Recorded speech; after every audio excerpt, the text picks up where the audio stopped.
ಎಲೆಮರೆಯ ಕಾಯಿ ಅಂತ ಮಂಜುನಾಥ್ ಸ್ವರ್ಣಗದ್ದೆಯವ್ರನ್ನ ಹೇಳ್ಬೋದು. ಎಲೆಮರೆಯ ಕಾಯಿ, ಆದರೆ ಅವರ ಉತ್ಪನ್ನಗಳು ಮನೆ ಮನೆಯ ಕೈ.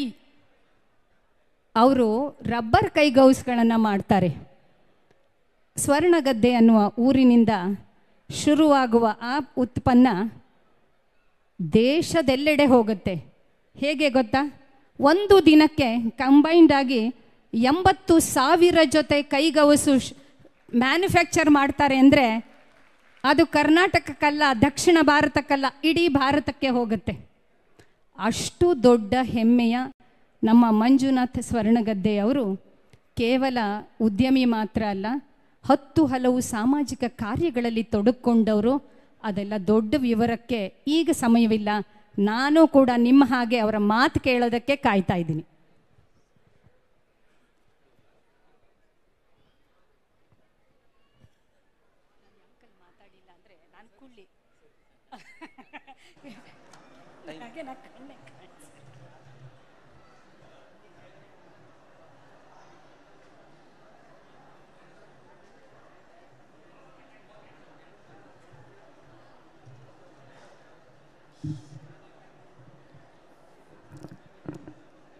ಎಲ್ರಿಗೂ ನಮಸ್ಕಾರ. ಹರೇ ರಾಮ. ವಾಪಸ್ ಹೋಗಿ ಬಂದಿರೋದು ಯಾಕೆಂದರೆ ಎಷ್ಟು ನಿಮಿಷ ಅಂತ ಇನ್ನೊಮ್ಮೆ ಕನ್ಫರ್ಮ್ ಮಾಡ್ಕೊಂಡ್ಬಂದೆ. ಯಾಕೆಂದರೆ ನಿರ್ದಿಷ್ಟವಾದಂಥ ಸಮಯದಲ್ಲಿ ಮುಗಿಸ್ಬೇಕು ಅನ್ನೋ ಉದ್ದೇಶ. ಈ ಒಂದು ಅವಕಾಶವನ್ನು, ಇಂಥ ಒಂದು ಬೃಹತ್ತಾದಂಥ ಒಂದು ಕಾರ್ಯಕ್ರಮವನ್ನು ಆಯೋಜಿಸುವಂಥ ಧೈರ್ಯ ಮಾಡಿದಂತಹ ಹವ್ಯಕ ಮಹಾಸಭೆಯ ಎಲ್ಲ ಬಂಧುಗಳಿಗೆ ಕೂಡ ಮೊಟ್ಟ ಮೊದಲು ನಮಸ್ಕಾರವನ್ನು ಸಲ್ಲಿಸ್ತಾ ಇದ್ದೇನೆ. ವೇದಿಕೆ ಎದುರುಗಡೆ ಇರುವಂತಹ ಎಲ್ಲ ಸಮಸ್ತರಿಗೂ ಕೂಡ ನನ್ನ ವಂದನೆಗಳು. ವಿಷಯ ಗ್ರಾಮೀಣ ಉದ್ದಿಮೆಗಳ ರೂಪುರೇಷೆ. ಈ ಗೋಷ್ಠಿಯ ವಿಚಾರದಲ್ಲಿ ಹೇಳಬೇಕಂತಂದರೆ, ಗ್ರಾಮೀಣ ಉದ್ದಿಮೆಗಳು ಅನ್ನೋದು ಅದರೊಂದು ರೂಪುರೇಷೆಯನ್ನು ತಮ್ಮ ಮುಂದೆ ಕೆಲವೇ ನಿಮಿಷಗಳಲ್ಲಿ ಇಡಲಿಕ್ಕೆ ಇಷ್ಟಪಡ್ತಾ ಇದ್ದೇನೆ. ನಾನು ಒಂದು ಗ್ರಾಮೀಣ ಉದ್ದಿಮೆಯನ್ನು ಪ್ರಾರಂಭ ಮಾಡಿದ್ದು 22 ವರ್ಷಗಳ ಹಿಂದೆ. ಅವತ್ತಿಗೂ ಇವತ್ತಿಗೂ ತುಂಬ ಬದಲಾವಣೆಗಳಾಗಿದ್ದಾವೆ. ಆದರೆ ಒಂದು ಕಾಮನ್ ಇರುವಂಥ ವಿಷಯ ಅಂತಂದರೆ ಮನಸ್ಸು. ಅದೊಂದು ಇತ್ತು ಅಂತಂದರೆ ನಾವು ಎಲ್ಲಿ ಬೇಕಾದರೂ ಆ ಉದ್ಯಮೆಯನ್ನು ಪ್ರಾರಂಭ ಮಾಡ್ಬೋದು ಮತ್ತು ಯಶಸ್ಸನ್ನು ಗಳಿಸ್ಕೋಬೋದು. ಆದರೆ ಯಾಕೆಂದರೆ ಇವತ್ತು ಗ್ರಾಮಕ್ಕೂ ಮತ್ತು ಈ ಒಂದು ನಗರಕ್ಕೂ ಉದ್ಯಮಿಗಳ ದೃಷ್ಟಿಯಿಂದ ವಿಚಾರ ಮಾಡಲಿಕ್ಕೆ ಹೋದರೆ ಯಾವುದೇ ವ್ಯತ್ಯಾಸ ಇಲ್ಲ ಅನ್ನೋ ಲೆವೆಲಿಗೆ ನಾವು ಹೋಗ್ತಾ ಇದ್ದೀವಿ.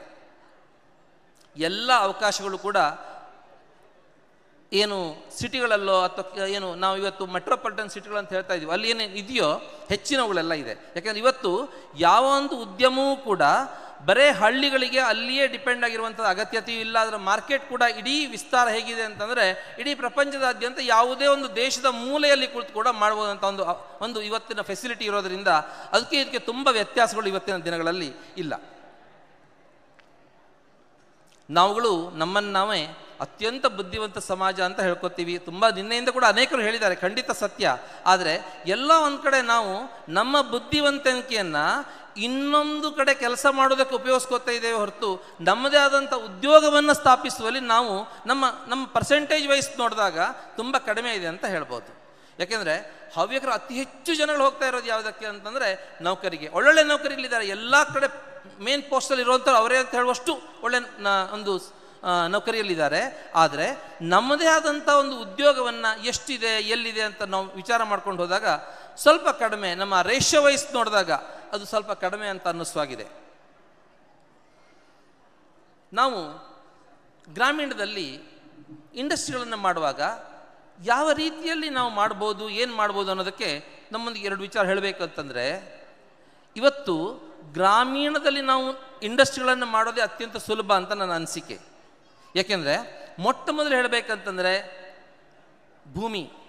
ಬೆಂಗಳೂರಿನಲ್ಲಿ ಒಂದು ಇಂಡಸ್ಟ್ರಿಯನ್ನು ಮಾಡಬೇಕು ಅಂತಂದರೆ ಒಂದು ಭೂಮಿಗೆ ನಾವು ಇಂಡಸ್ಟ್ರಿಯನ್ನು ಶುರು ಮಾಡೋದ್ರೊಳಗಡೆ ಅಥವಾ ನಾವು ಬಾಡಿಗೆ ತೊಗೊಂಡ್ರೂ ಕೂಡ ಕಡಿಮೆ ಆಗೋದಿಲ್ಲ. ಯಾಕೆಂದರೆ ಕಾಸ್ಟ್ ಆಫ್ ಪ್ರೊಡಕ್ಷನ್ ತುಂಬ ಜಾಸ್ತಿ ಆಗುತ್ತೆ. ಇಲ್ಲದೇ ಇದ್ದರೆ ನಾವು ಹಳ್ಳಿಗಳಲ್ಲಿ ನಮ್ದು ಖರೀದಿ ಮಾಡೋದಂತೂ ಇನಿಷಿಯಲಿ ಕನಸಿನ ಮಾತು. ಹಾಗಿರುವಾಗ ಏನಾಗುತ್ತೆ ಅಂದರೆ ಹಳ್ಳಿಗಳಲ್ಲಿ ನಮ್ಮ ಮನೆಗಳ ಪಕ್ಕದಲ್ಲಿ ಅಥವಾ ನಮ್ಮ ಅತ್ಯಂತ ಹತ್ತಿರದ ಜಾಗದಲ್ಲಿ ಅತ್ಯಂತ ಸುಲಭವಾಗಿ ಭೂಮಿ, ಅಲ್ಲಿ ತುಂಬ ಕಡಿಮೆ ಅಂತಲ್ಲ, ಆದರೆ ಸಿಕ್ಕದಷ್ಟು ಭೂಮಿ ಇಲ್ಲಿಗೆ ಹೋಲಿಸಿದಾಗ ತುಂಬ ಕಡಿಮೆ ಅಂತ ಹೇಳ್ಬೋದು. ಆ ಒಂದು ಇದರಲ್ಲಿ ನಾವು ಮಾಡಿದಾಗ ನಮ್ಮ ಕಾಸ್ಟ್ ಆಫ್ ಇನ್ವೆಸ್ಟ್ಮೆಂಟ್ ಅದು ತುಂಬ ಕಡಿಮೆ ಆಗುತ್ತೆ. ಯಾಕೆಂದರೆ ಯಾವಾಗಲೂ ಕೂಡ ಒಂದು ಇಂಡಸ್ಟ್ರಿಯನ್ನು ಮೊಟ್ಟ ಮೊದಲು ಸ್ಥಾಪನೆ ಮಾಡೋನಿಗೆ ಭೂಮಿ ಮತ್ತು ಕಟ್ಟಡಕ್ಕೆ ಹಾಕಬೇಕಾ ಮಷಿನರಿ ಮತ್ತು ಬಾಕಿದಕ್ಕೆ ಹಾಕಬೇಕಂತ ನೋಡಿದಾಗ ಮೊದಲ ಪ್ರಾಶಸ್ತ್ಯ ಕೊಡಬೇಕಾಗಿದ್ದು ಅವನು ಇನ್ವೆಸ್ಟ್ಮೆಂಟ್ಗೆ. ಯಾಕಂದರೆ ಮಷಿನರಿಗೂ ಅಥವಾ ಅವನ ಅಗತ್ಯತೆಗೆ ವರ್ಕಿಂಗ್ ಕ್ಯಾಪಿಟಲಿಗೋ ಅದಕ್ಕೆ ಹಾಕಬೇಕಾಗತ್ತೆ ಹೊರತು ಭೂಮಿಗೆ ಮತ್ತು ಇಂಡಸ್ಟ್ರಿಗೆ ಹಾಕೋದಕ್ಕಿಂತ ಅದು ಒಳ್ಳೆಯದಾಗಿರುತ್ತೆ. ಹಾಗಾಗಿ ಅದನ್ನು ಗ್ರಾಮೀಣ ಪ್ರದೇಶದಲ್ಲಿ ಮಾಡಬೇಕು ಅನ್ನೋದನ್ನು ಸುಲಭವಾಗಿ ಸಾಧ್ಯ. ಇನ್ನೊಂದು ನಾನು ತಮ್ಮ ಗಮನಕ್ಕೆ ತರೋದು ಅಂತಂದರೆ, ಇಲ್ಲಿರುವಂತಹ ಈಗ ಗ್ರಾಮೀಣ ಪ್ರದೇಶಗಳಲ್ಲಿ ನಮ್ಮ ಮನೆಗಳ ಹತ್ತಿರದಲ್ಲೇ ಮಾಡೋದ್ರಿಂದ ನಾವು ಹಳ್ಳಿಯಲ್ಲಿ ಉಳಿತೇವೆ. ನಮ್ಮ ನಾವೇನಾಗ್ತದೆ ಅಂದರೆ, ನಾವು ಹಳ್ಳಿಗಳನ್ನು ಬಿಟ್ಟು ಬಂದಾಗ, ನಾನು ತುಂಬ ಹಳ್ಳಿಯಲ್ಲಿರುವಂಥವನು, ನಮ್ಮ ಊರಿನಲ್ಲಿರುವಂಥದ್ದು 1-2 ಹವ್ಯಕರ ಮನೆಗಳು, ಉಳಿದಂಥ ತುಂಬ ಚಿಕ್ಕ ಮನೆಗಳು, ಚಿಕ್ಕ ಊರು. ನಾನು ಅಲ್ಲಿ ನೋಡಿದಾಗ ಅನಿಸೋದೇನು ಅಂದರೆ, ನಾವೆಲ್ಲ ಚಿಕ್ಕವರಿರುವಾಗ ಒಂದು ಅಕ್ಕಪಕ್ಕದ ಊರಿನಿಂದ ಒಂದು ಕಾರ್ಯಕ್ರಮ ಆಯಿತು ಅಂದರೆ ಕನಿಷ್ಠ ಪಕ್ಷ ಒಂದು 50-60 ಜನ ದನ್ಬಾಳೆಗ ಮತ್ತೊಂದಕ್ಕೆ ಇನ್ನೊಂದು ಮೊದಲನೇ ದಿವಸ ಸೇರ್ತಾ ಇದ್ವಿ. ಇವತ್ತು 3 ಜನ 5 ಜನಗಳು ಕೂಡ ಸೇರಿದಂಥ ಪರಿಸ್ಥಿತಿ ಬಂದಿದೆ. ಹಾಗಾಗಿ ನಾವು ಹಳ್ಳಿಗಳನ್ನು ಉಳಿಸಿದರೆ ಮಾತ್ರ ಹವ್ಯಕತನ ಉಳಿಯುತ್ತೆ. ಆ ದೃಷ್ಟಿಯಿಂದ ನೀವು ಹಳ್ಳಿಗಳಲ್ಲಿ ಉದ್ಯೋಗವನ್ನು ಮಾಡೋದಕ್ಕೆ ಅಥವಾ ಲಾಭದಾಯಕವಾಗಿ ಕೂಡ ಮಾಡೋದಕ್ಕೆ ಅವಕಾಶಗಳು ಇರೋದರಿಂದ ದಯವಿಟ್ಟು ಹಳ್ಳಿಗಳು ಮಾಡಬೇಕು ಅನ್ನೋದು ನನ್ನ ಒಂದು ಬೇಡಿಕೆ. ಯಾಕೆಂದರೆ ಹಳ್ಳಿಗಳು ಉಳಿದರೆ ಮಾತ್ರ ಹವ್ಯಕರು ಉಳಿತಾರೆ. ಇಲ್ಲದೇ ಇದ್ದರೆ ದೊಡ್ಡ ಖುಷಿಯಾಯಿತು, ಇಷ್ಟು ದೊಡ್ಡ ಸಮುದಾಯ ನಾವು ಹಳ್ಳಿಯಲ್ಲಿ ನೋಡ್ಲಿಕ್ಕೆ ಸಾಧ್ಯವೇ ಇಲ್ಲ ಇವತ್ತು. ಯಾಕೆಂದರೆ ನಾವು ಮೊನ್ನೆ ಮೂರೂರು ಕಲ್ಲಬೆಗೆ ಹೋದಾಗ ನನ್ನ ಒಂದು ಆತ್ಮೀಯ ಹಳೆಯ ದೋಸ್ತರೆಲ್ಲ ಸಿಕ್ಕಿದಾಗಿತ್ತು. ಅವು ಮಾತಾಡ್ತಾ ಇದ್ವಿ, ಒಂದು ಕಾಲದಲ್ಲಿ ತುಂಬ ತುಳುಕ್ತಾ ಇದ್ದಂಥ ಯುವಕರಿಂದನೇ ತುಂಬ ತುಳುಕ್ತಿದ್ದಂಥ ಊರು ಇವತ್ತು ಇಡೀ ಕಲ್ಲಬ್ಬೆ ಕೇರಿಯಲ್ಲಿ ಹುಡುಕಿದಾಗ 3 ಜನ 50 ವರ್ಷಕ್ಕಿಂತ ಕೆಳಗೆ ಸಿಗ್ತಾರೆ. ಇವತ್ತು ಆ ಪರಿಸ್ಥಿತಿ ಬಂದಿದೆ. ಹಾಗಾಗಿ ಕೇಳೋದಿಷ್ಟೇ, ಆ ಹಳ್ಳಿಗಳಲ್ಲಿ ನಾವು ಈ ಉದ್ಯೋಗವನ್ನು ಪ್ರಾರಂಭ ಮಾಡೋದ್ರಿಂದ ನಮ್ಮ ತನವನ್ನು ಉಳಿಸ್ಬೋದು. ನಾವು ಉಳಿದರೆ ಹವ್ಯಕರು ಉಳಿತಾರೆ, ಹಳ್ಳಿಗಳು ಉಳಿದರೆ ಹವ್ಯಕತನ ಉಳಿಯುತ್ತದೆ. ಹಾಗಾಗಿ ನಾವುಗಳು ಆ ಹಳ್ಳಿಗಳಲ್ಲಿ ಮಾಡೋದಕ್ಕೆ ಅತ್ಯಂತ ಪ್ರಾಶಸ್ತ್ಯ ಕೊಡಬೇಕು ಅಂತ ಕೇಳ್ಕೊತಾ ಇದ್ದೇನೆ. ಮತ್ತು ಇನ್ನೊಂದು, ಇವತ್ತು ಯಾವುದೇ ಒಂದು ವ್ಯವಸ್ಥೆಯನ್ನು ಕೂಡ ಹಳ್ಳಿಗಳಲ್ಲಿ ಮಾಡ್ಬೋದು. ಉದಾಹರಣೆಗೆ ಯಾವುದೋ ಒಂದು ಸಾಫ್ಟ್ವೇರ್ ಕಂಪ್ನಿ, ನಾವು ಇವತ್ತು ಡಿಸ್ಟೆನ್ಸನ್ನು ನಾವು ಯಾವತ್ತು ಕಿಲೋಮೀಟರ್ ಹೇಳೋದಿಲ್ಲ, ಟೈಮಲ್ಲಿ ಹೇಳ್ತೀವಿ. ಬೆಂಗಳೂರು ಏರ್ಪೋರ್ಟಿಂದ ಇಳ್ಕೊಂಡು ಬೆಂಗಳೂರಿನ ಯಾವುದೋ ಒಂದು ಪ್ಲೇಸಿಗೆ ಬರಬೇಕು ಅಂದರೆ 2 ತಾಸು ಬೇಕು. ಈ ಕುಮಟಾ ಹೊನ್ನಾವರ ಇರ್ಬೋದು, ಶಿವಮೊಗ್ಗದಲ್ಲೇ ಏರ್ಪೋರ್ಟ್ ಆಗಿದೆ, ಮಂಗಳೂರಲ್ಲೇ ಏರ್ಪೋರ್ಟ್ ಇದೆ. ಕುಮಟಾ ಹೊನ್ನಾವರದಂತಲ್ಲಿಯೂ ಕೂಡ ನಾವು 2 ಗಂಟೆಯ ಒಳಗಡೆ ಏರ್ಪೋರ್ಟಿಂದ ಬರುವಂಥ ವ್ಯವಸ್ಥೆಗಳಾಗಿದ್ದಾವೆ. ಹಾಗಾಗಿ ಇವತ್ತು ನಾವು ದೂರವನ್ನು ಟೈಮಲ್ಲಿ ಹೇಳೋದ್ರಿಂದ ಖಂಡಿತ ನಾವು ಯಾವುದೇ ಪ್ರದೇಶ, ಇವತ್ತು ಇಂಟರ್ನೆಟ್ ಅಂತೂ ಬೇಕಾದಷ್ಟು ಕಡೆಗಳಲ್ಲಿ ಇದೆ, ಬೇಕಾದಷ್ಟು ವೇಗವನ್ನು ನಾವು ಪಡ್ಕೊಳ್ಳುವಂಥ ಅವಕಾಶಗಳಿದೆ.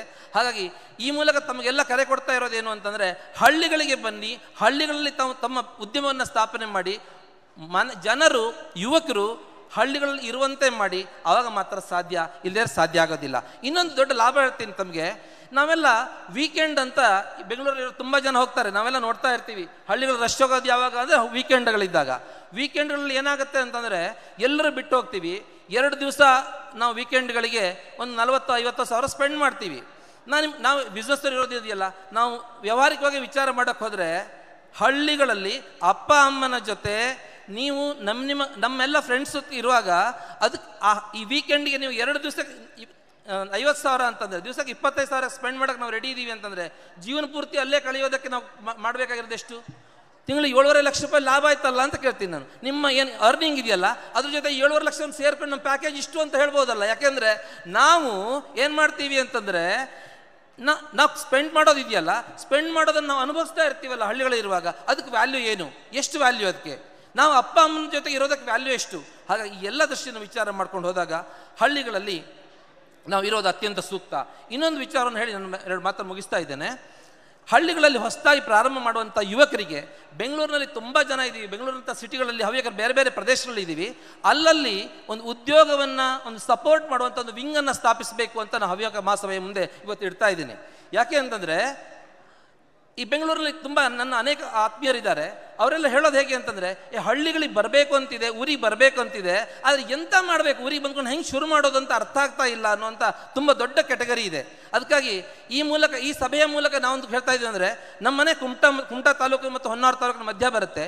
ಕುಮಟಾ ಹೊನ್ನಾವರ ಭಾಗದಲ್ಲಿ ಪ್ರಾರಂಭ ಮಾಡೋದಿದ್ರೆ, ಯಾರೇ ಕೂಡ ಮಾಡೋದಿದ್ರು ಕೂಡ ಅವರಿಗೆ ನೋ ಹೌಸ್ ಇರಬಹುದು, ಅಥವಾ ಅವರಿಗೆ ಬೇಕಾದಂಥ ಅಥವಾ ಗೌರ್ಮೆಂಟ್ಗಳಿಂದ ಮತ್ತೊಂದು ನಮ್ಮ ಟೀಮ್ ಆಗಿ ನಾವೆಲ್ಲರೂ ಕೂಡ ಸಪೋರ್ಟ್ ಮಾಡೋದಕ್ಕೆ ನಾವೆಲ್ಲ ಸಿದ್ಧರಿದ್ದೀವಿ ಅಂತ ಈ ಮೂಲಕ ತಮಗೆ ಹೇಳ್ತಾ ಇದ್ದೇನೆ.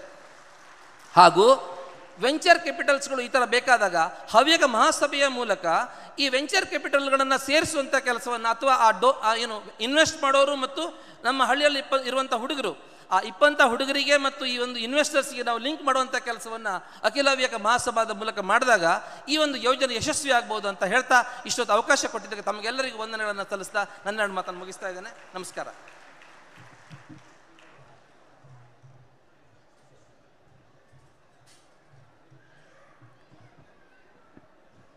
ಮಂಜುನಾಥ್ ಸ್ವರ್ಣಗದ್ದೆಯವರು ಸುಮ್ಮನೆ ಏನೋ ಕರೆ ಕೊಡಲಿಲ್ಲ. 20 ವರ್ಷದ ಹಿಂದೆ ಯಾವ ಉದ್ದೇಶದಿಂದ ಅವರು ಹಳ್ಳಿಯಲ್ಲಿ ಉದ್ಯಮವನ್ನು ಆರಂಭಿಸಿದ್ರೋ ಇವತ್ತು ಆ ಕಾಲ ಬಹಳ ದೊಡ್ಡ ರೀತಿಯಿಂದ ಬದಲಾಗಿ ಹೋಗಿದೆ. 20 ವರ್ಷದ ಹಿಂದೆ ಅವರಿಗೆ ಸಾಧ್ಯವಾದದ್ದು ಇವತ್ತು ಯಾಕೆ ಸಾವಿರಾರು ಜನರಿಗೆ ಸಾಧ್ಯ ಆಗಲ್ಲ, ಅದನ್ನು ಸಾಧ್ಯ ಮಾಡಿ ಅನ್ನೋದನ್ನು ಅವರು ಎಳೆ ಎಳೆಯಾಗಿ ಬಿಚ್ಚಿಟ್ರು. ಅಷ್ಟೇ ಅಲ್ಲ, ಇಂಥ ಒಂದು ಕೇಂದ್ರದ ಮೂಲಕ ಅಂದರೆ ಹವ್ಯಕ ಮಹಾಸಭಾದಂತಹ ಸಂಸ್ಥೆಯ ಮುಂದಾಳತ್ವದಲ್ಲಿ ಯುವಕರಿಗೆ ಉದ್ಯಮ ಆರಂಭಿಸೋದಕ್ಕೆ ಒದಗಿಸಬಹುದಾದ ಹಲವು ಸವಲತ್ತುಗಳ ಬಗ್ಗೆ, ಮುಖ್ಯವಾಗಿ ತರಬೇತಿ ಮತ್ತು ಮಾರ್ಗದರ್ಶನಗಳ ಬಗ್ಗೆ ಮಾಹಿತಿ ಕೊಟ್ಟರು. ಮತ್ತು ನಾನು ಮುಂದೆ ನಿಲ್ತೀನಿ ಅಂತ ಹೇಳಿದ್ದು ಇದು ತುಂಬ ಒಳ್ಳೆ, ಅಂದರೆ ಇದು ಆಗಬೇಕಾಗಿದ್ದು, ನಾನಿದ್ದೀನಿ ಬನ್ನಿ ಅಂತ ಕರೆಯೋದು, ಇದು ತುಂಬ ವಿಶೇಷ ಮಹತ್ವ. ಧನ್ಯವಾದಗಳು ಮಂಜುನಾಥ್ ಅವರೇ. ಈಗ ಉದ್ಯಮ ಏನೋ ಶುರು ಮಾಡಿಬಿಡಬಹುದು, ಹಳ್ಳಿಗಳಿಗೆ ಬನ್ನಿ ಉದ್ಯಮ ಮಾಡಿ, ಇಂಡಸ್ಟ್ರಿ ಶುರು ಮಾಡಿ, ಸ್ವ ಉದ್ಯೋಗ ಮಾಡಿ ಹೇಳಬಹುದು. ಆದರೆ ಬಂಡವಾಳ ಯಾರು ಕೊಡ್ತಾರೆ, ಹಣ ಎಲ್ಲಿಂದ ಬರುತ್ತೆ, ಸಾಲ ಎಲ್ಲಿ ತಗೊಳ್ಬೇಕು, ಬಂಡವಾಳದ ಕ್ರೋಢೀಕರಣ ಹೇಗೆ, ಹಣ ಇಲ್ಲದೆ ಹೋದರೆ ಏನನ್ನಾದರೂ ಮಾಡೋದು ಕಷ್ಟವಲ್ವಾ, ಹಣ ಎಲ್ಲಿಂದ ಬರುತ್ತೆ, ಹೀಗೆ ಹಣ ಹೇಗೆ ಹೊಂದಿಸಬೇಕು, ಬಂಡವಾಳವನ್ನು ಹೇಗೆ ನಿರ್ವಹಿಸಬೇಕು ಅನ್ನುವವರಿಗೆ ಮುಂದೆ ಮಾತನಾಡ್ತಾರೆ ನಾರಾಯಣ ಯಾಜಿಯವರು. ನಾರಾಯಣ ಯಾಜಿಯವರ ಹೆಸರು ಕೇಳಿದ ತಕ್ಷಣ ಹೌದು, ಯಕ್ಷಗಾನ ತಾಳಮದ್ದಲೆಯ ಅರ್ಥ ಹೇಳುವ ನಾರಾಯಣ ಯಾಜಿಯವರಲ್ವಾ? ಹೌದು, ಅವರೇ. ಅಂಕಣ ಬರೆಯುವ, ಹೌದು ಅವರೇನೆ. 7 ಪುಸ್ತಕಗಳನ್ನು ಬರೆದಿದ್ದಾರಲ್ಲ, ಅದೇ ನಾರಾಯಣ ಯಾಜಿಯವರು. ಜ್ಯೋತಿಷ್ಯ ಟಿ ವಿ ಚಾನಲ್ಗಳಲ್ಲೆಲ್ಲ ವಿಷಯ ತಜ್ಞರಾಗಿ ಪಾಲ್ಗೊಳ್ಳುತ್ತಾರೆ, ಆಧ್ಯಾತ್ಮ ಚಿಂತಕರು. ಹೌದು, ಅದೇ ನಾರಾಯಣ ಯಾಜಿಯವರು. ಹೌದಾ? ಅವರಿವತ್ತು ಸಾಲ ಸೌಲಭ್ಯಗಳು, ಬಂಡವಾಳದ ಬಗ್ಗೆ ಮಾತನಾಡ್ತಾರಾ? ಹೌದು. 37 ವರ್ಷಗಳ ಕಾಲ ಕರ್ನಾಟಕ ವಿಕಾಸ ಗ್ರಾಮೀಣ ಬ್ಯಾಂಕಿನ ವಿವಿಧ ಆಡಳಿತಾತ್ಮಕ ಹುದ್ದೆಗಳಲ್ಲಿ ಕಾರ್ಯನಿರ್ವಹಿಸಿ ಅದರ ಅಸಿಸ್ಟೆಂಟ್ ಜನರಲ್ ಮ್ಯಾನೇಜರ್ ಆಗಿ ನಿವೃತ್ತರಾದಂತಹ ನಾರಾಯಣ ಯಾಜಿಯವರು ವೃತ್ತಿ ಮತ್ತು ಪ್ರವೃತ್ತಿ ಎರಡರಲ್ಲಿಯೂ ಇಷ್ಟು ಎತ್ತರಕ್ಕೆ ಏರಿದ್ದಾರೆ. ಇದು ಬಹಳ ಅಪರೂಪ. ಬಹಳ ಜನಕ್ಕೆ ವೃತ್ತಿ ತುಂಬ ಎತ್ತರದಲ್ಲಿ ಇರುತ್ತೆ, ಪ್ರವೃತ್ತಿ ಇಲ್ಲ.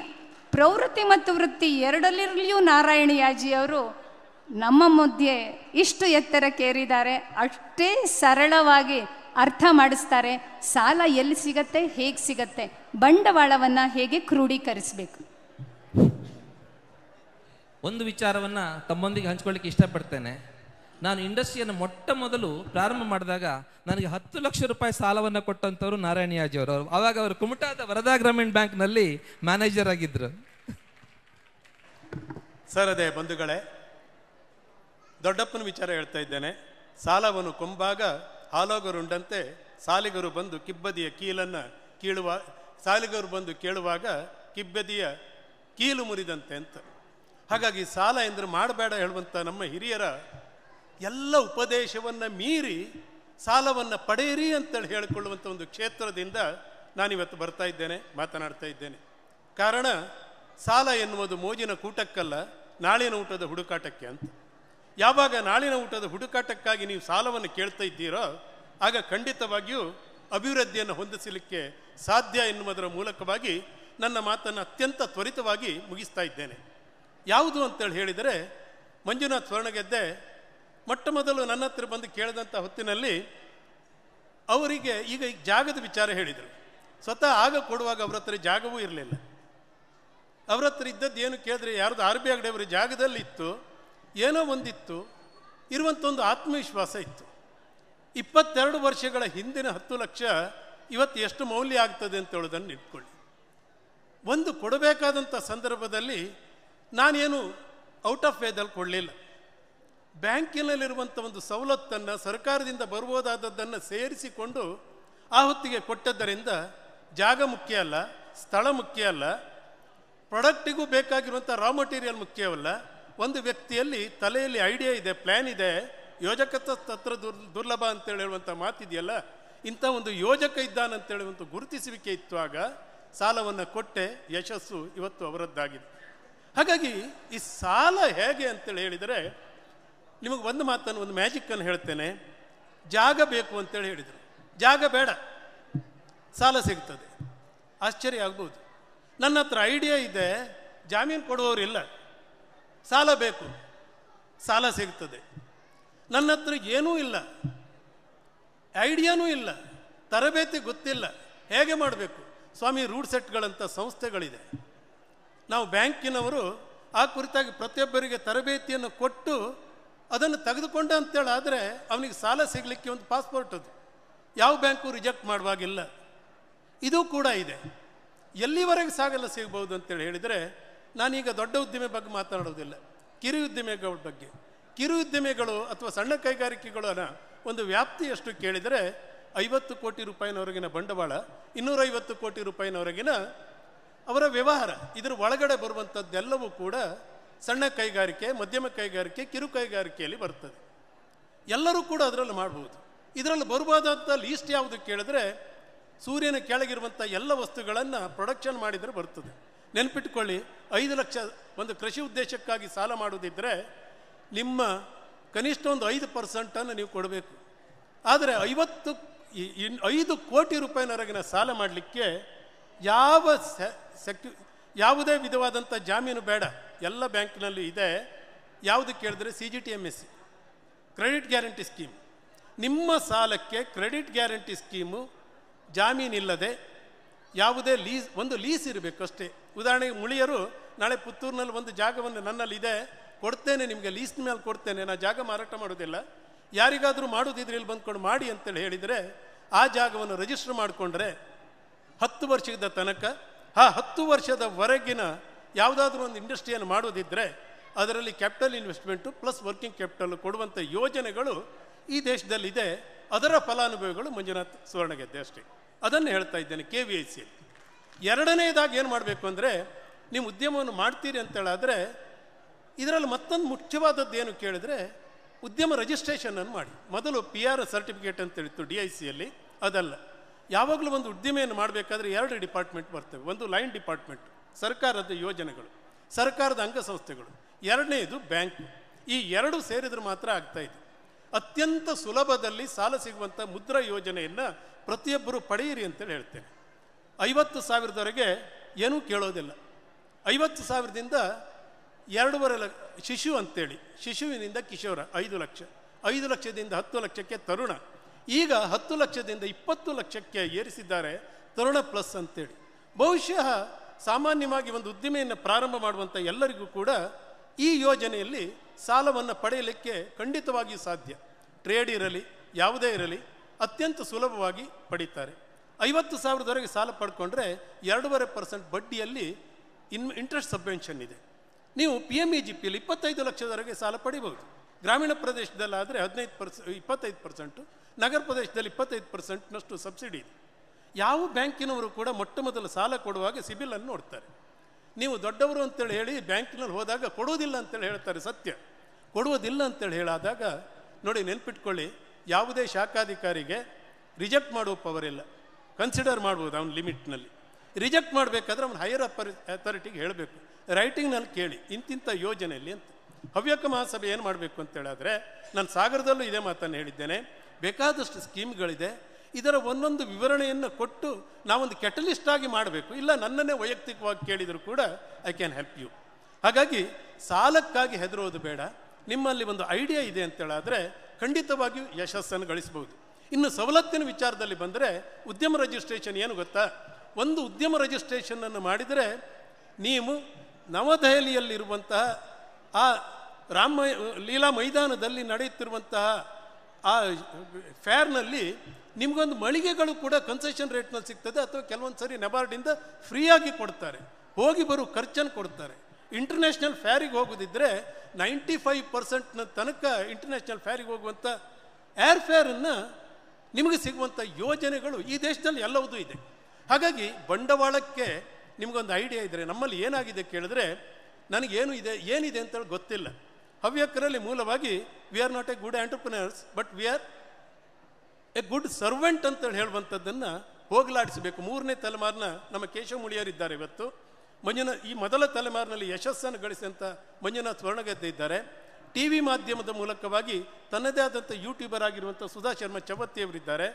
ವಿಶ್ವೇಶ್ವರ ಭಟ್ರು, ಹೆಬ್ಬಾರೆಲ್ಲ ಇದ್ದಾರೆ. ನಮಗೆ ಏನಾಗಬೇಕು ಅಂತ ಹೇಳಿದ್ರೆ ಹೆಬ್ಬಾರರಾಗಲಿ ಅಥವಾ ವಿಶ್ವೇಶ್ವರ ಹೆಗಡೆ ಕಾಗೇರಿಯವರಾಗಲಿ ಮಾಡಬೇಕಾದದ್ದೇನೂ ಇಲ್ಲ. ಯಾವುದೇ ಒಂದು ಯೋಜನೆಗಳನ್ನು ಇಂಪ್ಲಿಮೆಂಟ್ ಮಾಡುವಂಥ ಹೊತ್ತಿನಲ್ಲಿ ಅವರಿಗೆ ಹೆಬ್ಬಾರಿಗೆ ಹವ್ಯಕರ ಫೋನ್ ಬರೋದಕ್ಕಿಂತ ಇತರೆಯವರು ಫೋನ್ ಬರ್ತದೆ, ಸಾಲ ಯಾಕೆ ಕೊಡೋದಿಲ್ಲ ಅಂತ. ಆದರೆ ನಾವು ಹೋಗಿ ಅಪ್ರೋಚ್ ಆಗಬೇಕು. ಖಂಡಿತ ಒಂದು ಅಡ್ವಾಂಟೇಜ್ ಇದೆ ಅಂತ ಹೇಳಿದ್ರೆ, ಹವ್ಯಕ ಆದದ್ರಿಂದ ಇವನಿಗೆ ಸಾಲ ಕೊಟ್ಟರೆ ದೋಖ ಇಲ್ಲ ಅಂತ ಹೇಳುವಂಥ ಭಾವನೆ ಎಲ್ಲರಿಗೂ ಇರ್ತದೆ. ಹಾಗಾಗಿ ಸಾಲಕ್ಕೆ ಹೆದರೋದು ಬೇಡ. ಒಂದು ವಿಚಾರ ನೆನಪಿಟ್ಕೊಳ್ಳಿ, ನಾವು ಯಾವುದೇ ಉದ್ದಿಮೆಯನ್ನು ಎಂಟರ್ಪ್ರಿನರ್ಶಿಪ್ಪನ್ನು ಮಾಡುವಾಗ ಒಂದು ಲಾಸ್ಟ್ ಆಗಿರುವಂಥ ಮಾತು ಏನು ಕೇಳಿದ್ರೆ, ಯಾಕೆ ನಮ್ಮ ಹಣ ಮಾಡಬೇಕು? ಹಣ ಮಾಡಲಿಕ್ಕಾಗಿ to make more money, that's all. Why we need money? To make more money. ಯಾವುದನ್ನು ನಾನು ಹೆಚ್ಚಿಗೆ ಹಣ ಮಾಡಬೇಕು ಅಂತ ಹೇಳುವಂಥ ಒಂದು ಉದ್ದೇಶಕ್ಕಾಗಿ ನಾನು ನನ್ನ ವ್ಯವಹಾರವನ್ನು ಮಾಡಬೇಕು. ಕಳುವು ಮಾಡಿದರೆ ಲಾ ಇದೆ. ಹಾಗಾಗಿ ಅದಲ್ಲ. ಉದ್ದಿಮೆಗೆ ಒಂದೇ definition, entrepreneurs is nothing but to make money by way of doing something. So that's all. ಹಾಗಾಗಿ ಈ ವಿಚಾರವನ್ನು ನಾನು ಒಂದು ಪ್ರಾಥಮಿಕವಾದಂಥ ಒಂದು ಬರ್ಡ್ ವ್ಯೂ ಅನ್ನು ಕೊಟ್ಟಿದ್ದೇನೆ. ಇದರ ವಿಸ್ತಾರವಾಗಿ ಬೇಕಾಗಿರುವಂಥದ್ದಿದ್ದರೆ ಒಂದು ಗೋಷ್ಠಿಯನ್ನು ಮಾಡೋಣ, ಅಥವಾ ಅದಕ್ಕೆ ಬೇಕಾಗಿರುವಂಥ ಒಂದು ವರ್ಕ್ಶಾಪನ್ನು ಮಾಡೋಣ, ಉದ್ದಿಮೆದಾರರನ್ನು ತಯಾರು ಮಾಡೋಣ. ಇನ್ಕ್ಯುಬೇಟರನ್ನು ಇವತ್ತು ವರ್ಚುವಲ್ ಸಾಫ್ಟ್ವೇರ್ನಲ್ಲಿ ಏನು ಬಂದಿದೆಯೋ, ಬಾಕಿ ಫಿಸಿಕಲ್ ಬೇಕಾಗಿರುವಂಥ ಪ್ರಾಡಕ್ಟ್ಗಳಿಗೂ ಕೂಡ ನಾವು ಅದೇ ರೀತಿ ಮಾಡುವಂಥ ಸಾಧ್ಯತೆಗಳಿದೆ. ಇವತ್ತಿರುವಂಥ ನಮ್ಮ ಎಲ್ಲ ಲೀಡರ್ಸ್ಗಳು ಅದಕ್ಕೆ ಮುಂದೆ ಬಂದಿದ್ದಾರೆ. ಅವಕಾಶ ತೆರೆದಿದೆ. ಬನ್ನಿ, ಉದ್ದಿಮೆದಾರರಾಗಿ IAS ಹೇಗಾಗ್ತೀರಾ ಅದೇ ರೀತಿ ಒಂದು ಯಶಸ್ವಿ ಉದ್ದಿಮೆದಾರರಾಗಿ ಅಂತೇಳಿ ಹೇಳ್ತಾ ಅವಕಾಶಕ್ಕಾಗಿ ವಂದಿಸಿ ನನ್ನ ಮಾತನ್ನು ಮುಗಿಸ್ತೇನೆ. ನಮಸ್ಕಾರ.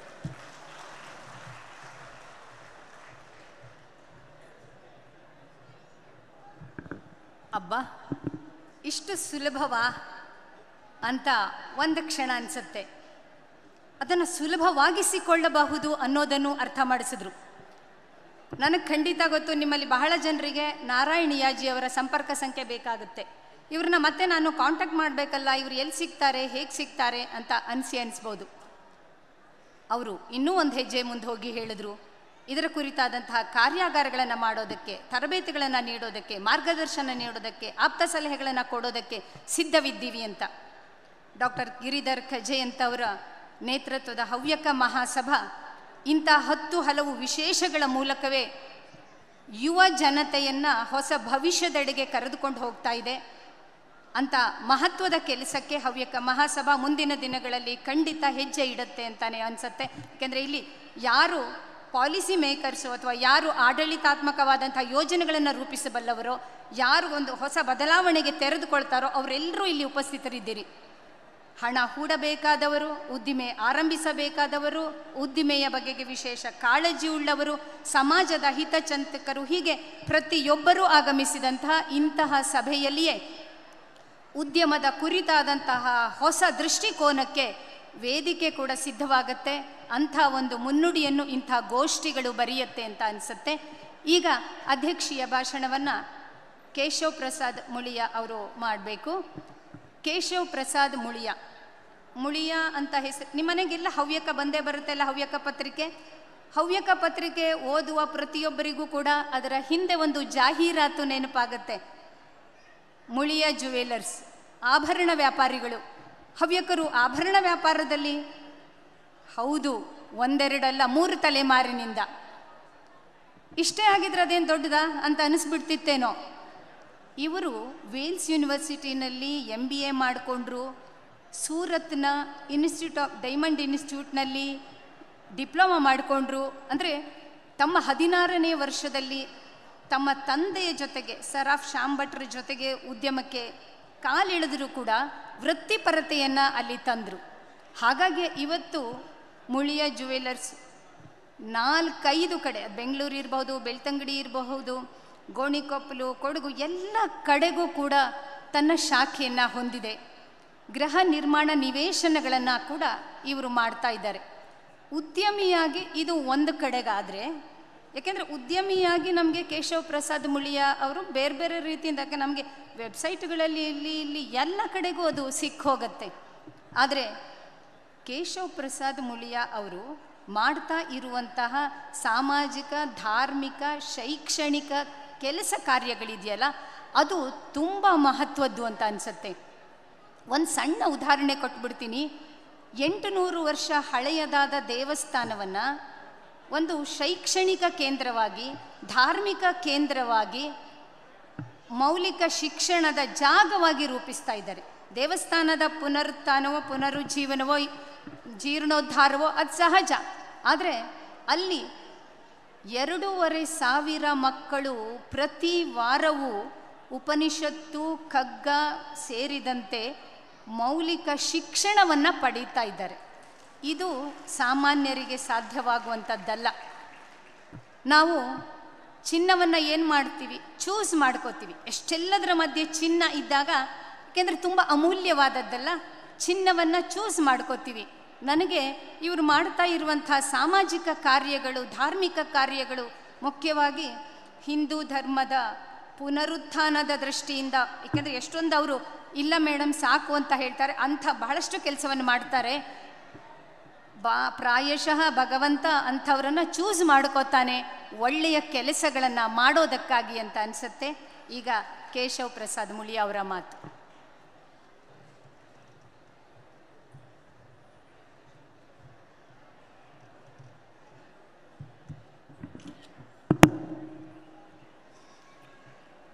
ಓಂ ಶ್ರೀ ಮಾಲಿಂಗೇಶ್ವರಾಯ ನಮಃ. ಅಖಿಲ ಹವ್ಯಕ ಮಹಾಸಭಾದ ತೃತೀಯ ವಿಶ್ವ ಹವ್ಯಕ ಸಮ್ಮೇಳನದಲ್ಲಿ ನಾವಿದ್ದೇವೆ. 1ನೇ ಹವ್ಯಕ ಸಮ್ಮೇಳನದ ಕಾರ್ಯಕರ್ತನಾಗಿ ದುಡಿದಂತಹ ನೆನಪಿನೊಂದಿಗೆ ಈ ಸಂದರ್ಭದಲ್ಲಿ ಶ್ರೀ ರಾಘವೇಶ್ವರ ಭಾರತಿ ಸ್ವಾಮೀಜಿಗಳ ಪಾದಾರವಿಂದಗಳಿಗೆ ನಮಸ್ಕರಿಸುತ್ತಾ, ಗಿರಿಧರ ಕಜೆಯವರ ಈ ಒಂದು ಮತ್ತು ಅವರ ತಂಡದ ಈ ಒಂದು ಅತ್ಯಂತ ಸುಂದರ, ಅತ್ಯಂತ ಯಶಸ್ವಿ ಕಾರ್ಯಕ್ರಮಕ್ಕೆ ವಿಶೇಷ ಅಭಿನಂದನೆಗಳನ್ನು ಈ ಸಂದರ್ಭದಲ್ಲಿ ಸಲ್ಲಿಸ್ತಾ ಇದ್ದೇನೆ. ಸ್ವಉದ್ಯೋಗದಿಂದ ಉದ್ಯೋಗಾವಕಾಶ ಅಂತ ಹೇಳುವಂತಹ ಒಂದು ಗೋಷ್ಠಿಯಲ್ಲಿ ನಾವೀಗ ಇಲ್ಲಿದ್ದೇವೆ. ಈಗಾಗಲೇ ಮಂಜುನಾಥ ಸುವರ್ಣಗೆದ್ದೆಯವರು ಯಾವ ರೀತಿಯಲ್ಲಿ ಉದ್ಯೋಗವನ್ನು ಸ್ವಉದ್ಯೋಗದಲ್ಲಿ ಯಶಸ್ವಿಯಾಗಿದ್ದೇವೆ ಆಗಿದ್ದಾರೆ ಅಂತ ಹೇಳೋದನ್ನು ನಾವು ಕಂಡಿದ್ದೇವೆ.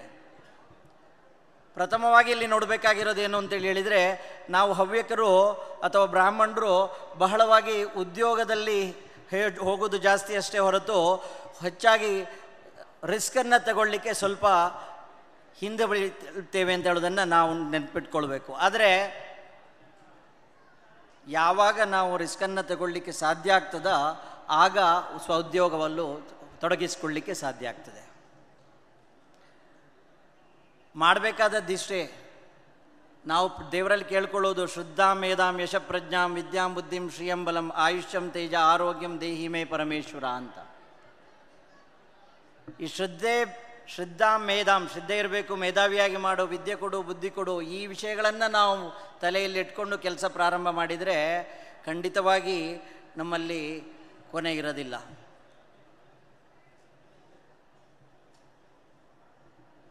ಫ್ಯಾಕ್ಟರ್ಸ್ ಆಫ್ ಪ್ರೊಡಕ್ಷನ್ ಅಂತ ಹೇಳೋದನ್ನು ನಾವು ಗಮನದಲ್ಲಿ ಇಟ್ಕೊಳ್ಬೇಕು ಬಂಧುಗಳೇ. Factors of production, land, labour, capital, organisation ಅಂತೇಳಿ ನಾವು ಹೆಚ್ಚಾಗಿ ನಾವು ಬ್ರಾಹ್ಮಣರು ಏನು ಮಾಡಿದಾಗ ಏನು ಮಾಡ್ತೇವೆ, ನನ್ನ ತಂದೆಯವರೊಂದು ವಿಷಯನ ಹೇಳ್ತಾ ಇದ್ರು. ವ್ಯಾಪಾರಕ್ಕೆ ಬಂದು ಹೆಂಗಾತ ಮಾರಾಯ ಅಂತೇಳಿ ಕೇಳಿದಾಗ 1 ವರ್ಷ ಕಳೆದು ಲೆಕ್ಕಾಚಾರ ಹಾಕಿದಾಗ ನಮ್ಮ ಮನೆ ಅಡಕ್ಕೆ ಸೇರಿ ಮಾರಿಯಪ್ಪಗ ಅಲ್ಲಿಂದ ಅಲ್ಲಿಗೆ ಸರಿಯಾತು ಅಂತ. ಅಂದರೆ ಮನೆ ಅಡಕ್ಕೆ ಸೇರಿದಾಗ ಲಾಭ ಅಷ್ಟಕ್ಕಷ್ಟೇ ಬಂತು ಅಂತ ಹೇಳೋದನ್ನು ಹೇಳ್ತಾರೆ. ಆದರೆ ಆ ರೀತಿ ಆಗಬಾರ್ದು. ನಮ್ಮ ಲ್ಯಾಂಡ್ ಏನಿದೆ, ಲ್ಯಾಂಡ್ ಇವರು ಹೇಳಿದರು, ಲ್ಯಾಂಡ್ಗೆ ಏನು ಲ್ಯಾಂಡ್ ಇದೆ, ಲ್ಯಾಂಡ್ಗೆ ಏನು ಸಿಗುತ್ತೆ, ಲೇಬರ್ಗೆ ವೇಜಸ್ ಬರುತ್ತೆ, ಲ್ಯಾಂಡ್ಗೆ ರೆಂಟ್ ಕೊಡಬೇಕು. ಇದನ್ನೆಲ್ಲ ಲೆಕ್ಕಾಚಾರ ಹಾಕ್ಕೊಂಡು ಮಾಡಿದರೆ ಮಾತ್ರ ನಮ್ಗೆ ವ್ಯವಹಾರ ಮಾಡಲಿಕ್ಕೆ ಸಾಧ್ಯ ಆಗ್ತದೆ.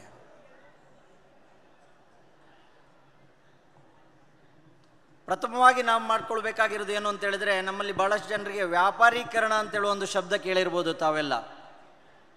ಆ ವ್ಯಾಪಾರೀಕರಣ ಅಂತೇಳುವ ಶಬ್ದವನ್ನು ನಾವು ನಿಲ್ಲಿಸಬೇಕು ಅಂತ ಹೇಳೋದನ್ನು ನಾನು ಹೇಳ್ಕೊಳ್ತೇನೆ. ಯಾಕೆಂತ ಹೇಳಿದ್ರೆ ವ್ಯಾಪಾರೀಕರಣ ಅಂತೇಳುವ ಶಬ್ದನೇ ತಪ್ಪು. ವ್ಯಾಪಾರೀಕರಣ, ಯಾವುದೇ ವಿಷಯವನ್ನು ವ್ಯಾಪಾರೀಕರಣ ಅಂತೇಳಿ ಹಾಕಿದರೆ ಹಾಗಾದರೆ ವ್ಯಾಪಾರ ಮಾಡೋದು ತಪ್ಪಾ?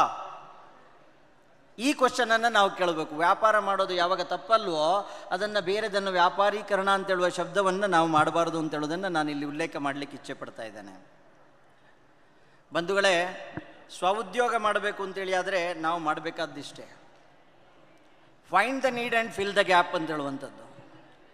ಎಲ್ಲಿ ಅವಶ್ಯಕತೆ ಇದೆಯೋ ಅದನ್ನು ನೋಡ್ಕೊಂಡು ಮಾಡಬೇಕು. ಒಂದು ವಿಚಾರ ಏನಿದೆ ಅಂತೇಳಿ ಹೇಳಿದರೆ, winners don't do things different things, they do things differently ಅಂತೇಳಿ.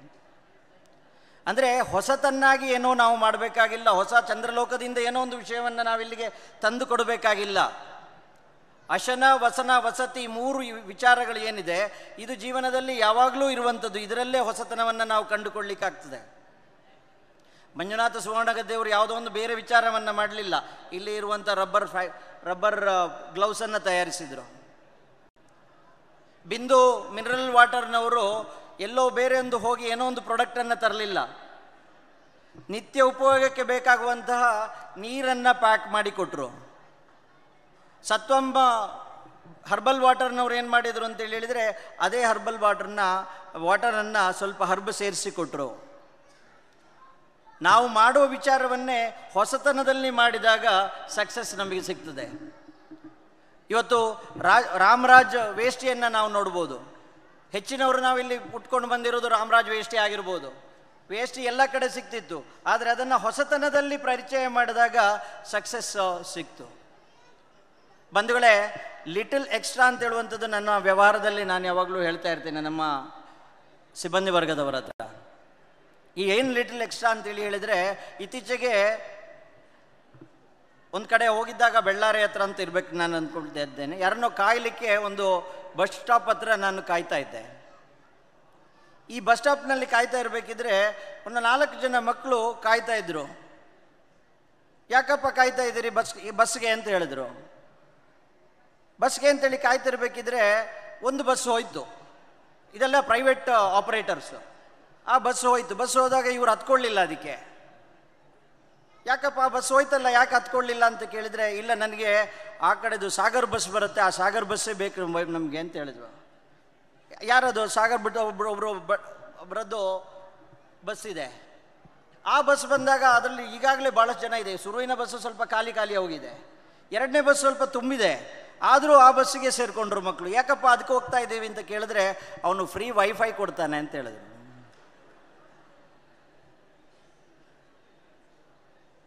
ಅಂದರೆ ಮಕ್ಕಳಿಗೆ ಏನು ಅಂತೇಳಿ ಹೇಳಿದರೆ, ಬಸ್ ಹೋಗುವ ವಿಷಯ ಇಷ್ಟೇ, ಬಳ್ಳಾರಿಯಿಂದ ಪುತ್ತೂರಿಗೆ ಹೋಗೋದು. ಬಳ್ಳಾರಿಯಿಂದ ಪುತ್ತೂರಿಗೆ ಹೋಗುವಾಗ ಈ ಬಸ್ನಲ್ಲಿ ಫ್ರೀ ವೈಫೈ ಸಿಗುತ್ತೆ ಅವರಿಗೆ. ಫ್ರೀ ವೈಫೈ ಸಿಕ್ಕಿದಾಗ ಇವನ ಡೇಟಾ ಅಪ್ಪನ ಕೈಯಿಂದ ವಾಪಸ್ ನಾಳೆ ಡೇಟಾ ಕೇಳಬೇಕಾಗಿಲ್ಲ, ಬಸ್ನವನ ಡೇಟಾದಲ್ಲಿ ಉಪಯೋಗ ಮಾಡ್ಕೊಳ್ತಾನೆ. ಸೊ ಈ ರೀತಿಯಲ್ಲಿ ಅಂದರೆ ಮಾಡೋ ಕೆಲಸ ಏನು, ಟ್ರಾನ್ಸ್ಪೋರ್ಟ್ ಬೆಳ್ಳಾರಿಯಿಂದ ಪುತ್ತೂರಿಗೆ ಕರ್ಕೊಂಡು ಹೋಗುವಂಥದ್ದು. ಬೆಳ್ಳಾರಿಯಿಂದ ಪುತ್ತೂರಿಗೆ ಕರ್ಕೊಂಡು ಹೋಗುವಾಗ ನಾನು ಹೊಸತನ ಕೊಟ್ಟರೆ ನನ್ನ ಹತ್ರ ಜನ ಆಕರ್ಷಣೆ ಆಗ್ತಾರೆ. ಬಂಧುಗಳೇ, ಮಾಡುವ ಕೆಲಸಗಳನ್ನು ಅದೇ ಕೆಲಸವನ್ನು ಚೆನ್ನಾಗಿ ಮಾಡಬೇಕು. ಪ್ರೊಸೆಸ್ ಅಂತ ಹೇಳುವಂಥದ್ದಿದೆ. 7 P's ಆಫ್ ಮಾರ್ಕೆಟಿಂಗ್ನಲ್ಲಿ ಪ್ರೈಸ್, ಪ್ರಾಡಕ್ಟ್, ಪ್ರೊಸೆಸ್, ಈ ರೀತಿಯ 7 ವಿಚಾರಗಳು ಬರುತ್ತೆ. ಅದರಲ್ಲಿ ಪ್ರೊಸೆಸನ್ನು ನಾವು ಸರಿ ಮಾಡಿದಾಗ ಸರಿಯಾಗತ್ತೆ. ತಮಗೆಲ್ಲ ಗೊತ್ತಿರ್ಬೋದು, ತಮ್ಮ ಊರಿನಲ್ಲಿ ಬೇರೆ ಬೇರೆ ಹೋಟೆಲ್ ಉದ್ಯಮಗಳನ್ನು ತಾವು ನೋಡಿರ್ತೀರ. ಆದರೆ ನಮಗೆ ಆಯಾ ಊರಿನಲ್ಲಿ ಕೆಲವು ಹೋಟೆಲ್ಗಳು ಮಾತ್ರ ಇಷ್ಟ ಆಗತ್ತೆ. ಯಾಕೆ ಇಷ್ಟ ಆಗುತ್ತೆ ಅಂತೇಳಿ ಕೇಳಿದರೆ, ಅವನು ಅದೇ ದಿನಸಿ ಅಂಗಡಿಯಿಂದ ತರಕಾರಿ ತಂದಿರ್ಬೋದು, ಅದೇ ತರಕಾರಿ ಅಂಗಡಿಯಿಂದ ತರಕಾರಿ ತಂದಿರ್ಬೋದು, ಅದೇ ಎಣ್ಣೆಯನ್ನು ಉಪಯೋಗಿಸ್ತಾ ಇರ್ಬೋದು. ಆದರೆ ಒಂದು ಹೋಟೆಲ್ನ ಅತ್ಯಂತ ಸಕ್ಸಸ್ಫುಲ್ ಹೋಟೆಲ್ನ ಟೇಸ್ಟು ಇನ್ನೊಂದು ಪಕ್ಕದಲ್ಲಿ ಸ್ಟಾರ್ಟ್ ಮಾಡಿದ ಹೋಟೆಲ್ಗೆ ಇರೋದಿಲ್ಲ. ಯಾಕೆ ಇರೋದಿಲ್ಲ ಅಂತ ಹೇಳಿದರೆ, ಅದರ ಪ್ರೊಸೆಸ್ ಇಂಪಾರ್ಟೆಂಟ್. ನಾನು ಇತ್ತೀಚೆಗೆ ನನ್ನ ಮಗಳ ಕೈಯಿಂದ ಒಂದು ವಿಷಯವನ್ನು ಕಲ್ತ್ಕೊಂಡೆ. ನಾನು ಯಾವತ್ತು ನೋಡಿದರೂ ಕಾಫಿ ಹೋಟೆಲ್ನಲ್ಲಿ ಹೋದಾಗ ಕಾಫಿ ಪೌಡ್ರನ್ನು ಹಾಕಿಬಿಟ್ಟು ಅದರ ಮೇಲೆ ಅತ್ಯಂತ ಬಿಸಿ ಮಾಡಿ ನೀರನ್ನು ಹಾಕ್ತೇನೆ. ನೀರನ್ನು ಹಾಕಿದ್ರು ಕೊನೆಗೆ ತಳದಲ್ಲಿ ಸ್ವಲ್ಪ ಹಾಲಿನ ಹುಡಿ ಉಳ್ಕೊಂಡ್ಬಿಡ್ತದೆ ಕಾಫಿ ಮಾಡಿದಾಗ. ಏನಪ್ಪ ಇದು ಕರಗೋದೇ ಇಲ್ಲ ಅಂತ ಹೇಳ್ಕೊಂಡು ನಾನು ನೋಡಿದರೆ, ಯೋಚನೆ ಮಾಡಿದರೆ, ಒಂದು ದಿವಸ ನನ್ನ ಮಗಳು ಮಾಡುವಾಗ ಏನು ಮಾಡಿದ್ಲು ಅಂತ ಹೇಳಿದರೆ, ಹಾಲಿನ ಪೌಡ್ರನ ಮೇಲೆ ಕಾಫಿ ಹುಡಿಯನ್ನು ಹಾಕಿ ಅದರ ಮೇಲೆ ನೀರು ಹಾಕಿದ್ಲು. ಫುಲ್ ಕರಗಿ ಹೋಯಿತು. ಇದೊಂದು ಈ ಥರ ಆಗತ್ತೆ ಅಂತ ಹೇಳೋದನ್ನು ನಾನು ಕಲ್ತ್ಕೊಂಡೆ. ಆ ನಂತರ ನಾನು ಅದನ್ನೇ ಮಾಡ್ತಾ ಇದ್ದೇನೆ. ಇದನ್ನು ನಾನು ಯಾಕೆ ಹೇಳ್ತಾ ಇದ್ದೇನೆ ಅಂತ ಹೇಳಿದರೆ, ಈ ಪ್ರೊಸೆಸ್ ಏನಿದೆ ಆ ಪ್ರೊಸೆಸ್ ಈಸ್ ವೆರಿ ಇಂಪಾರ್ಟೆಂಟ್ ಬಂಧುಗಳೇ. ನಮ್ಮ ಮುಳಿಯ ಜುವೆಲ್ಸ್ನಲ್ಲಿ ನಾವು ಅದನ್ನೇ ಹೇಳ್ತೇವೆ. 916 ಅಂತ ಹೇಳುವಂಥದ್ದು ಎಲ್ಲ ಕಡೆ ಸಿಗ್ಬೋದು, ಆದರೆ ಆ ಪಾಕ ಏನಿದೆ, ನಮ್ಮಮ್ಮ ಮಾಡಿದ ಊಟ ಇನ್ನೊಬ್ಬರು ಮಾಡಿದ ರೀತಿಯ ಊಟಕ್ಕೆ ಬರಲಿಕ್ಕಿಲ್ಲ. ಹಾಗಾಗಿ ಆ ಪ್ರೊಸೆಸ್, ಪಾಕ ಏನಿದೆ ಆ ಪಾಕವನ್ನು ನಾವು ಕಲಿಯೋದಂದರೆ, ಪ್ರೊಸೆಸ್ಸನ್ನು ಕಲಿಯೋದಿದೆಲ್ಲ, ಅದು ನಮ್ಮನ್ನು ಸ್ವ ಉದ್ಯೋಗದಲ್ಲಿ ಸಕ್ಸಸ್ ಕಡೆಗೆ ಕೊಂಡೋಗ್ತದೆ ಅಂತ ಹೇಳೋದನ್ನು ಹೇಳಲಿಕ್ಕೆ ಇಚ್ಛೆಪಡ್ತಾ ಇದ್ದೇನೆ. ಹೆಚ್ಚು ಮಾತಾಡಲಿಕ್ಕೆ ಅವಕಾಶ ಇಲ್ಲ. ಈಗಾಗಲೇ ಅವರು ಹೇಳಿದ ಹಾಗೆ ಒಂದೊಂದು ದಿನ ನಮ್ಗೆ ಬೇಕಾದ ಈ ಒಂದು ವಿಚಾರಗಳನ್ನೆಲ್ಲ ಡಿಸ್ಕಸ್ ಮಾಡಲಿಕ್ಕೆ ಒಂದು ದಿನದ ಕಾರ್ಯಾಗಾರವೋ 2 ದಿನದ ಒಂದಷ್ಟು ಸಮ್ಮಿಟ್ ಬೇಕಾದರೂ ನಾವು ಮಾಡ್ಬೋದು ಅಂತ ಹೇಳೋದನ್ನು ಹೇಳ್ತಾ, ಉದ್ಯೋಗದಲ್ಲಿ ಇರುವಂಥ ಸ್ವಉದ್ಯೋಗದಲ್ಲಿರೋವರಿಗೆ ಕಿವಿ ಮಾತು ನಾನು ಹೇಳೋದಿಷ್ಟೇ, ಡೆಲಿಗೇಟ್ ಯುವರ್ ರೆಸ್ಪಾನ್ಸಿಬಿಲಿಟಿ ಅಂತ. ನಾನೇ ಮಾಡ್ತೇನೆ ಅಂತೇಳಿ ಕೂತ್ರೆ ಖಂಡಿತವಾಗಿ ಆಗೋದಿಲ್ಲ. ನನ್ನ ಸ್ವಂತ ಅನುಭವವನ್ನು ಅಂತ ಹೇಳ್ತಾ ನಾನು ಈ ವಿಚಾರವನ್ನು ಮುಗಿಸ್ತಾ ಇದ್ದೇನೆ. 1994ನೇ ವಿಷಯದಲ್ಲಿ ಸಂದರ್ಭದಲ್ಲಿ ನಾವು ನನ್ನ ವ್ಯವಹಾರಕ್ಕೆ ಬಂದಾಗ 7 ಗಂಟೆಗೆ ನಮ್ಮ ಸ್ಟಾಫು ಹೋಗ್ತಾ ಇದ್ದರು. ಕ್ಯಾಶ್ ಎಲ್ಲ ಟ್ಯಾಲಿ ಮಾಡುವಾಗ ಕ್ಯಾಶ್ನಲ್ಲಿ 1,000 ಜಾಸ್ತಿ ಬರೋದು, ಸಂಜೆ ಆಮೇಲೆ 2,000 ಜಾಸ್ತಿ ಬರೋದು, ಇಲ್ಲ 2,000 ಕಮ್ಮಿ ಬರೋದು. ಲೆಕ್ಕ ಹಾಕ್ಕೊಳ್ತಾ ಕೂತ್ರೆ ಸಂಜೆ ತನಕ 9 ಗಂಟೆ ತನಕ ನಾನು ಹೋಗೋಕ್ಕಾಗಲ್ಲ. ಸೊ ಈ ರೀತಿ ಯೋಚನೆ ಆಗ್ತಿರ್ಬೇಕಿದ್ರೆ ಮತ್ತಾಯಿತು ಡೆಲಿಗೇಟ್ ದ ರೆಸ್ಪಾನ್ಸಿಬಿಲಿಟಿ ಅಂತ ಹೇಳೋದನ್ನು ಕಲ್ತ್ಕೊಂಡು, ಆವಾಗ 7 ಗಂಟೆಗೆ ನನಗೆ ಬಸ್ ಇದ್ದು ನಾನು ಹೋಗ್ತಾ ಅಂತ ಹೇಳಿಕೊಂಡು ಅವ ಹೋಗ್ತಿದ್ದದ್ದು, ನಾನು ರೆಸ್ಪಾನ್ಸಿಬಿಲಿಟಿ ಕ್ಯಾಶ್ ಅವ್ರ ಕೈಗೆ ಕೊಟ್ಟುಬಿಟ್ಟೆ. ಕ್ಯಾಶ್ ನೀವು ನೋಡ್ಕೊಳ್ಳಿ ಅಂತ ಹೇಳೋದನ್ನು ಕ್ಯಾಶ್ ಕೊಟ್ಟು ಕೂಡಲೇ ಏನಾಯಿತು ಅಂತ ಹೇಳಿದರೆ, ನಾವೇನು ಮಾಡ್ತೇವೆ, ನನ್ನದೇ ಕ್ಯಾಶ್ ಅಲ್ವಾ, ನಾವು 1-2 ಎಂಟ್ರಿ ಬಿಟ್ಬಿಡ್ತೇವೆ, ಹೇಳೋಕ್ಕಾಗಲ್ಲ. ಆದರೆ ಅವನದೇನು ಅಂತೇಳಿದರೆ ಅದು ಅವನ ಜವಾಬ್ದಾರಿ. ಅವ್ನು ಪ್ರತಿಯೊಂದು 100 ರೂಪಾಯಿ ಕೊಟ್ಟರು 50 ರೂಪಾಯಿ ಕೊಟ್ಟರು ಅವ್ನು ಬರ್ತಾನೆ, ಅವ್ನು ಕ್ಯಾಶ್ ಸ್ಯಾಲಿಯಾಗಿ ಕೊಡ್ತಾನೆ. ಅದಲ್ಲದೆ 7 ಗಂಟೆಗೆ ನಾನು ನನ್ನ ರೋಟ್ರಿ ಕ್ಲಬ್ಗೆ ಹೋಗ್ತೇನೆ ಅಂತ ಹೇಳ್ಕೊಂಡು ನಾನು ಹೋಗೋಕ್ಕೆ ಸ್ಟಾರ್ಟ್ ಮಾಡಿದೆ. ರೆಸ್ಪಾನ್ಸಿಬಿಲಿಟಿಯನ್ನು ಡೆಲಿಗೇಟ್ ಮಾಡಿದಾಗ ಮಾತ್ರ ನಮಗೆ ನಾವು ಅದನ್ನು ಮುಂದಿನ ನಮ್ಮ ಹಂತಕ್ಕೆ ತಗೊಂಡೋಗ್ಲಿಕ್ಕೆ ಆಗ್ತದೆ ಅಂತ ಹೇಳೋದನ್ನು ಹೇಳ್ತಾ, ಹಾಗೇ ಕನಸನ್ನು ಕಾಣಬೇಕು. ನಾವು ಕನಸನ್ನು ಕಾಣಬೇಕು ಅಂತ ಹೇಳಿದರೆ ಸಣ್ಣ ಕನಸನ್ನು ಕಾಣಬೇಡಿ. ಇವತ್ತು ನಮ್ಮದು ಏನು ಟರ್ನೋವರ್ ಇದೆಯಾ, ಆ ಟರ್ನೋವರ್ನ 10 ಪಟ್ಟು ಟರ್ನೋವರನ್ನು ಮುಂದಿನ 5 ವರ್ಷದಲ್ಲಿ ನಾನು ಮಾಡ್ತೇನೆ ಅಂತ ಹೇಳೋದನ್ನು ನಾನು ಯೋಚನೆ ಮಾಡಿದರೆ ಅದನ್ನು ಮಾತ್ರ ನಮಗೆ ಮಾಡಲಿಕ್ಕೆ ಸಾಧ್ಯ ಆಗ್ತದೆ ಬಂಧುಗಳೇ. ಆಗ ಮಾತ್ರ ನಮಗೆ ಅದನ್ನು ಮಾಡಲಿಕ್ಕೆ ಸಾಧ್ಯ ಆಗ್ತದೆ. ಈ ರೀತಿ ಯಾಕೆಂತೇಳಿ ಹೇಳಿದರೆ, ಆಗ ಅಷ್ಟು ಜನರನ್ನು, ಆ ಕನಸನ್ನು ಸೇರಿಸಿಕೊಂಡು ನೀವು ಅಷ್ಟು ಜನರನ್ನು ನಿಮ್ಮೊಂದಿಗೆ ತಗೊಂಡು ಹೋಗ್ಲಿಕ್ಕೆ ಆಗ್ತದೆ. ಈ ರೀತಿ ಮಾಡಿದಾಗ ನಾವು ಸಕ್ಸಸ್ ಆಗ್ತದೆ ಅಂತ ಹೇಳೋದನ್ನು ನಾವು ನೆನಪಿಟ್ಕೊಳ್ಬೇಕು ಅಂತೇಳಿ ಹೇಳ್ತಾ, ಅಮೃತಾನಂದಮಯಿಯವರು ಒಂದು ಮಾತನ್ನು ಹೇಳ್ತಾರೆ, ಜೀವನವು ಸಾಹಸ ಮನೋಭಾವವುಳ್ಳ ಜನರಿಗಾಗಿಯೇ ಇದೆ, ನಿರಾಶಾವಾದಿಗಳಿಗೆಲ್ಲ ಹೆದರು ಪುಕ್ಕರಿಗಳಿಗೆಲ್ಲ. ಹಾಗೆಂದು ಜೀವನದ ಪ್ರತಿಯೊಂದು ಸಂದರ್ಭದಲ್ಲೂ ವಿಜಯವನ್ನೇ ಬಯಸುವುದು ಅತಿ ದೊಡ್ಡ ಸೋಲೆನಿಸಿಕೊಳ್ಳುತ್ತದೆ. ಇದನ್ನು ಅರಿತು ಬಾಳುವುದಾದರೆ ಮಾತ್ರ ಹೊಸ ಸೃಷ್ಟಿಯು ಸಾಧ್ಯವಾಗುತ್ತದೆ ಅಂತೇಳಿ. ಅಂದರೆ ನಾನು ಮಾಡಿದ ಪ್ರತಿ ಉದ್ಯಮದಲ್ಲೂ ಪ್ರತಿಯಲ್ಲೂ ನನಗೆ ಸಕ್ಸಸ್ಸೇ ಸಿಗಬೇಕು ಅಂತೇಳಿ ನಾನು ಯೋಚನೆ ಮಾಡಿದರೆ ನಾನು ಉದ್ಯೋಗ ಮಾಡ್ಕೊಂಡಿರೋದೇ ಬೆಟರು. ಸಕ್ಸಸ್ ಆಗಲಿ ಫೇಲ್ಯೂರ್ ಆಗಲಿ ಆಕ್ಸೆಪ್ಟ್ ಮಾಡಿ ಹೊಸ ಉತ್ತನ್ನು ನಾನು ಮಾಡ್ತೇನೆ ಅಂತೇಳಿ ನಾನು ಹೋಗೋದಾದರೆ ಹೊಸ ಉದ್ಯಮ ನಿಮಗಾಗಿದೆ, ಸ್ವ ಉದ್ಯೋಗ ನಿಮಗಾಗಿದೆ ಅಂತ ಹೇಳೋದನ್ನು ಹೇಳ್ತಾ ಈ ಅವಕಾಶಕ್ಕಾಗಿ ವಂದಿಸುತ್ತಾ ನನ್ನ 2 ಮಾತುಗಳನ್ನು ಮುಗಿಸ್ತೇನೆ. ಒಂದು ವೇಳೆ ನಮಸ್ತೆ. ಸ್ವ ಉದ್ಯಮದಿಂದ ಉದ್ಯೋಗಾವಕಾಶ ಅನ್ನುವಂಥ ಗೋಷ್ಠಿಯನ್ನು ನಡೆಸಿಕೊಟ್ಟಂತಹ ಎಲ್ಲರಿಗೆ ಅನಂತ ಧನ್ಯವಾದಗಳನ್ನು ಸಮರ್ಪಿಸ್ತಾ ಇದ್ದೇವೆ. ಕನ್ಕ್ಲೂಡ್ ಮಾಡ್ತೀನಿ ದಯವಿಟ್ಟು 1 ನಿಮಿಷದಲ್ಲಿ. ಯಾಕೆಂದರೆ ಇವತ್ತು ಒಂದು ಇನ್ಫಾರ್ಮೇಷನ್ ದೊಡ್ಡ ಕನಸು ಕಾಣ್ರಿ ಅಂತ ಕೇಶವ್ ಪ್ರಸಾದ್ ಅವರು ಹೇಳಿದ್ರು. 100 ಕೋಟಿ ಅವರಿಗೆ ಕೊಲ್ಯಾಟ್ರಲ್ ಸೆಕ್ಯೂರಿಟಿ ಇಲ್ಲದೇನೆ ಇದ್ದು ಈಗ ಬಜೆಟ್ನಲ್ಲಿ ಕಳೆದ ವರ್ಷ ನಿರ್ಮಲಾ ಸೀತಾರಾಮನ್ ಅವರು ಘೋಷಿಸಿದ್ದಾರೆ. ಈಗ ಸದ್ಯ ಇಂಪ್ಲಿಮೆಂಟ್ ಮಾಡ್ತಾ ಇದ್ದಾರೆ. 5 ಕೋಟಿಯಿಂದ 100 ಕೋಟಿ ರೂಪಾಯಿನವರೆಗೂ ಆಗ್ಬೋದು. ಆದರೆ ಒಂದಂದರೆ ಎಲ್ಲದಕ್ಕೂ ಹೆವಿ ಆಗೋದು 2.3% ಪ್ರತಿ ವರ್ಷ ಬರುವಂತಹ ಫೀ ಸ್ವಲ್ಪ ಹೆವಿ ಆಗ್ಬೋದು. ಈ ಎಲ್ಲವುದನ್ನು ಮುಂದಿನ ಹಂತದಲ್ಲಿ ತಿಳಿಸ್ತೇವೆ. ನಮಸ್ತೆ.